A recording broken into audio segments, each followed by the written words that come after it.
En tant que particulier, vous comme moi, quand on va dans un commerce, un restaurant ou une boulangerie, on peut payer par carte ou par espèce et on peut recevoir une note qui est écrite à la main. En revanche, entre professionnels, les choses évoluent et les habitudes doivent changer.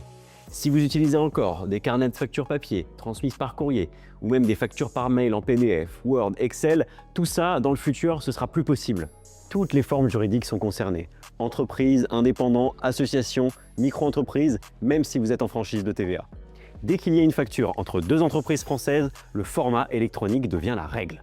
Aujourd'hui, vous allez parfois chercher vos factures sur des sites de fournisseurs, vous en recevez par email, par voie postale, et vous les transmettez à votre comptable un petit peu comme vous pouvez. Demain, les factures seront centralisées au même endroit, sécurisées et transmises via une plateforme agréée choisie par le cabinet.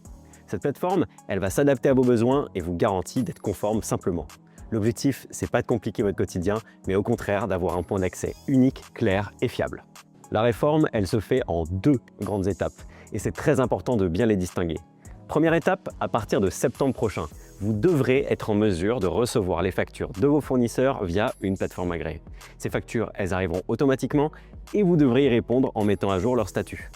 Deuxième étape, à partir de septembre 2027, votre entreprise devra aussi pouvoir émettre les factures que vous envoyez à vos clients pro, mais aussi dans ce nouveau format électronique conforme. L'envoi classique par mail ou par PDF ne suffira plus. Petite précision importante, à l'échéance de 2027, votre entreprise devra aussi transmettre au même endroit les données de paiement concernant votre activité. C'est ce qu'on appelle le e-reporting.